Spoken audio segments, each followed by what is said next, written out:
আজকে 16ই ডিসেম্বর সবাইকে মহান বিজয় দিবসের শুভেচ্ছা। আজকে ভারতের প্রধানমন্ত্রী নরেন্দ্র মোদী সে একটা টুইট করছে এবং যে টুইটটাকে নিয়ে বাংলাদেশের কিছু মানুষ একটা বিতর্ক তৈরি করার চেষ্টা করছে। এখন বর্তমান সময়টাই হচ্ছে এমন, ভারত আর বাংলাদেশের সম্পর্কটাই এমন একটা টানাপোড়েনের মধ্যে চলতেছে, সেখানে এরকম কিছু একটা পেলেই হলো মেজর কাঠের মতো, যেটা দিয়ে আগুন জ্বালানো সম্ভব। এটা নিয়ে মিডিয়া হাউসগুলোও দেখি রিপোর্ট করছে এবং তারা রিপোর্টে কি ঢুকাচ্ছে সেখানে অ্যাকচুয়ালি কিছু নাই। আপনিও যদি পড়েন তাহলে দেখতে পারবেন। তো মিডিয়া হাউসগুলো কি করছে, সেই রিপোর্টের মধ্যে নরেন্দ্র মোদীর জন্ম কোথায় হয়েছে, কবে হয়েছে, এই সব জিনিস ঢুকাইছে। বিকজ আপনাকে জানানো হয়েছে নরেন্দ্র মোদী একটা টুইট করছে যেটা নিয়ে ঝামেলা হতে পারে বা ঝামেলা হচ্ছে বা বাংলাদেশের বিরুদ্ধে সেই টুইট করছে, কিন্তু আপনি কিন্তু টুইটটা পড়েননি।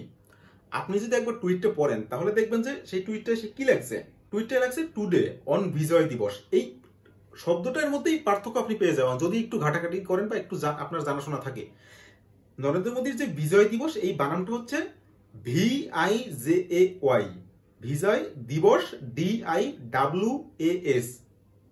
আর বাংলাদেশের জন্য যে বিজয় দিবস ব্যবহার করা হয় সেটা হচ্ছে BIGOY, তারপর হচ্ছে DIBOSS, বিজয় দিবস।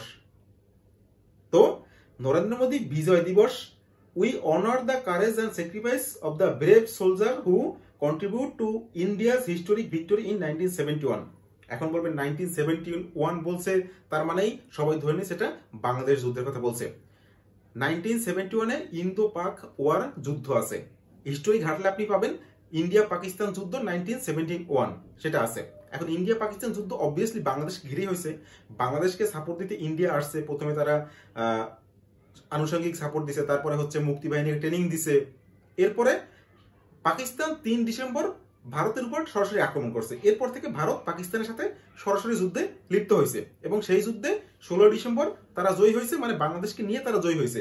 আর তখনকার যে পাকিস্তান আর্মি, তারা আত্মসমর্পণও করছে কিন্তু ভারতের আর্মির কাছে, কারণ তখন তো বাংলাদেশে মুক্তিবাহিনী ছিল, কোনো আর্মি তো ছিল না। আর বাংলাদেশ পাকিস্তান যুদ্ধ যারা বারবার বলেন যে বাংলাদেশ পাকিস্তান যুদ্ধ, একটা জিনিস বোঝা উচিত, বাংলাদেশ পাকিস্তান যুদ্ধ কিভাবে হবে, কারণ তখন তো বাংলাদেশ ছিলই না, ছিল তো পাকিস্তান, পূর্ব পাকিস্তান, পশ্চিম পাকিস্তান। তো এই যুদ্ধটা এরপর থেকে বলবেন যে Bangladesh liberation war. India Pakistan যুদ্ধ হয়েছে 1971 সালে, বাংলাদেশ কি হয়েছে, বাংলাদেশ পাকিস্তান যুদ্ধ 1971 সালে হয় না, বাংলাদেশ লিবারেশন ওয়ার হয়েছে 1971 সালে। তারা আলাদা হওয়ার জন্য যুদ্ধ করছে। তো অবভিয়াসলি ইন্ডিয়ার যে সৈন্যরা মারা গেছে, তাদের কাছে ওটা একটা জিত, তারা জিত হিসেবে এটাকে দেখে, পাকিস্তানের বিরুদ্ধে তাদের জিত হয়েছে। তো তারা এই 16 ডিসেম্বর একই দিনে তাদের যে সেই বিজয় সেটাকে উদযাপন করে। এই জন্য উইকিপিডিয়া গেলে আপনি পাবেন যে বিজয় দিবস বা ভিক্টোরি ডে লিখলে দেখবেন একটা ব্র্যাকেটে লেখা আসবে যে ভিক্টোরি ডে বাংলাদেশ একটা, আবার ভিক্টোরি ডে ইন্ডিয়া একটা। 16 ডিসেম্বর একই দিনে দুই দেশের দুইটা বিজয় দিবস উদযাপন করা হয়। বাংলাদেশেরটা আবার উইকিপিডিয়াতে এটাও ক্লিয়ার লেখা আছে যে বাংলাদেশের বিজয় দিবস মানে হচ্ছে BIJOY আর DIBOSS, আর ভারতের হচ্ছে VIJAY DIWAS। ভারতের প্রধানমন্ত্রী নরেন্দ্র মোদী এই টুইটটাতে সে, এবং সে এই টুইটটা না, সে এইখানে 2021-এর টুইট দেখেন, 2021-এ সে একটা টুইট করেছিল বাংলাদেশকে নিয়ে, ঠিক আছে। শুধুমাত্র আমি একটাই পাইছি, যেটা হচ্ছে on the 50th Bijoy Dibosh I recall the great valour and sacrifice by the মুক্তিযোদ্ধাস বাংলাদেশ অ্যান্ড, যাই হোক ওই 50 বছর 1971 থেকে 1921 এই 50 বছর উপলক্ষে সে একটা টুইট করছিল। কিন্তু ওই দিন তার নিজের দেশের জন্য আবার একটা টুইট সে কিন্তু করছে, বাংলাদেশের জন্য ওই টুইটটা করছিল 9:50 সকালে, আর 2:29-এ আবার একটা টুইট করেছিল যে on this special day Bijoy Dibosh I had the honour to paying my respect and the national war memorial. সত্যি কথা হচ্ছে ভারতেও বিজয় দিবস পালন করা হয়, সেখানেও আমরা যেমন সবাইকে বিজয় দিবসের শুভেচ্ছা জানাই, তেমনি ভারতীয়রাও একে অন্যকে বিজয় দিবসের শুভেচ্ছা জানায়। এখন প্রধানমন্ত্রীটা সবার সামনে আসে, অবভিয়াসলি আপনারটা তো মিডিয়ায় যাবে না, গেলে এই দেশের যে প্রধান আছে তারটাই যাবে।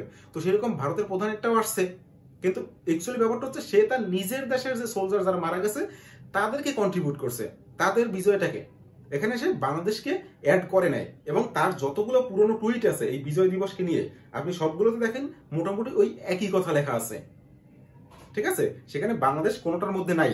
তো কাজেই কোনো একটা গ্রুপ তাদের নিজেদের স্বার্থের জন্য যদি এরকম কোনো কিছু ভুল প্রচার করে, সেক্ষেত্রে আপনার উচিত তাতে পা না দিয়ে আগে সে কি বলছে সেই লেখাটাকে ঠিকঠাক বোঝা, এবং না বুঝলে গুগল করা। সহজ হয়ে হচ্ছে গুগল করা, হোয়াটসঅ্যাপ ইউনিভার্সিটিতে যাবেন না। হোয়াটসঅ্যাপ ইউনিভার্সিটির জ্ঞান অর্জন করছেন তো মরছেন। আপনি গুগল করবেন, অথেন্টিক যে সোর্স আছে সেই সোর্স থেকে দেখার চেষ্টা করবেন।